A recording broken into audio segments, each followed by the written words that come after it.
Hello everyone and welcome back to another preview. Racing heads to Moonee Valley this weekend for a 10 race card.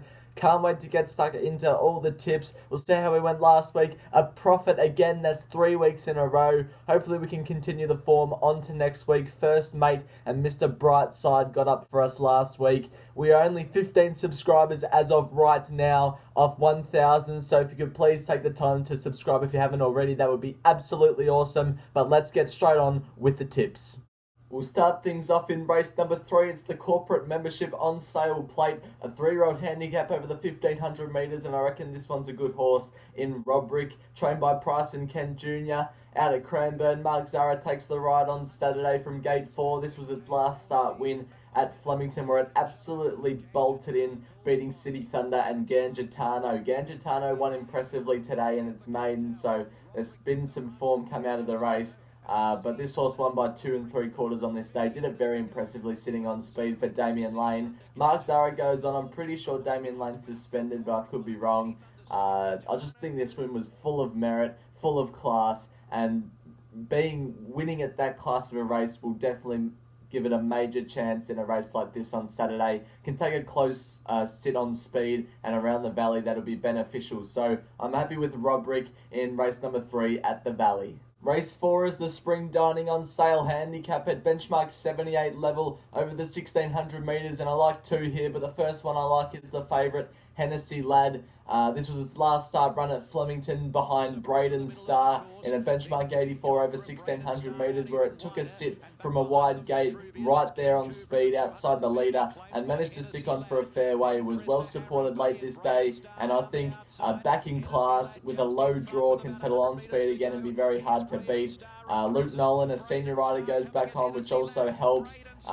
Before this was good behind Cause for Concern and Legio 10 in a good 3-year-old handicap race. So I think Hennessy Lad should be hard to beat, taking a good sit on speed on Saturday. And the other one I like is Legend of Dubai. Now, this was run first up at Sandown. This was first ever start in Australia. It was over the 1,400 metres at benchmark 78 level behind Armour Shelby and Netanyahu.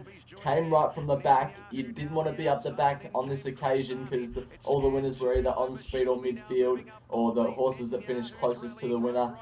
This horse had to settle right back from a wide gate. Now with a good gate on Saturday in gate 4, Mark Zara can boot up to be about midfield or on speed or so. Its best form will probably come over further than what it faces on Saturday, but the step up to 1,600 suits, and I reckon it's over the odds considering it can sharply improve up in distance and with a softer sit on Saturday. Race 7 is the Ranvet handicap over the 2,040 metres, the Cox Plate start, and the one I don't mind here is number 8, Future History for Mara and Eustace. Carline Heffel claims the 1.5 kilos on Saturday, bringing it down to 51.5 kilos, which I think will suit ideally. From gate 6, this horse can hopefully follow Irish Flame into an on-speed position rather than go up the back or midfield where it's done in its past couple, because it might have to go right back to last or second last, and that's not where you want to be at the Valley on Saturday. So I'm hoping they go forward with the lightweight, and this was 5 weeks between runs, because this run behind Thorin was about 6 weeks ago, 7 weeks ago now. It's had a jump out in between to keep it up to fitness, but I won't doubt Mara and Eustace on how fit the horse is. I reckon it's good enough. Its best form probably comes later on, but I think it's a good one to follow and can show its best on Saturday. Race 8 is the feature. It's the Paramount Liquor Carline Stakes over the 1,000 metres at listed level. And I'm with Generation here for Mark Zara and Kieran Murray and David Eustace. This horse draws gate 10, which is the only minor query where it will get to in the run. But it's first up. It's 2 from 5 first up. It's only missed the placings first up when it was out of its class in the Galaxy. That was a Group 1 level. Now is at listed level, and I think can run well. Its best form's probably over better distances than the 1,000, longer distances I should say, but I like this horse's form, and I'm looking away from the form that's been shown the past couple of weeks with Sweet Ride and that Omni-Man race. It was a bunch finish. That form usually doesn't stack up when it's a bunch finish, but we'll see how we go. I think Generation brings the best form into this race. It's just whether it gets the right map, and if it does, it'll be extremely hard to beat. It's that time of the week, it's last man standing. If you want to join, just message me through Twitter, but this is how we went last week. everybody lost. Nobody made a cent, but I gained some ground because I spent the least. We'll get straight on to what we're doing for this week. We'll start with Sky High Horse Racing. $115 spend for him this week. He's going 50 the win on Braden Star, 40 the win on Hennessy Lad, and a $25 all-up. Braden Star, Hennessy Lad, and St. Lawrence.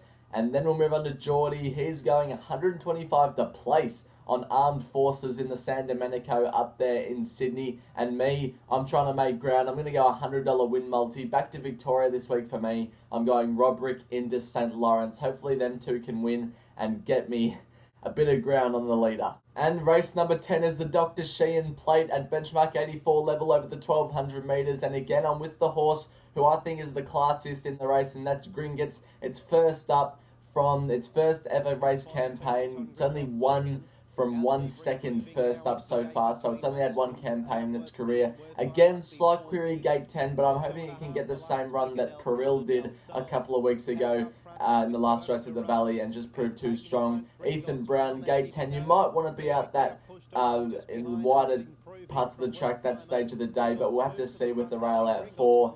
It won 3 on the trot heading into its spell. It beat Loco and Dashing in a 3-year-old handicap, and before that was good beating Helix at Sandown. That's a pretty good horse. Ethan Brown takes the ride from gate 10. Hopefully he can get a run with cover on speed, and it should be pretty hard to beat. But that is going to do it for this week's preview. Hopefully you enjoyed, and I'll see you next week for the first Group 1 of the season in Victoria, the Moonee Stakes.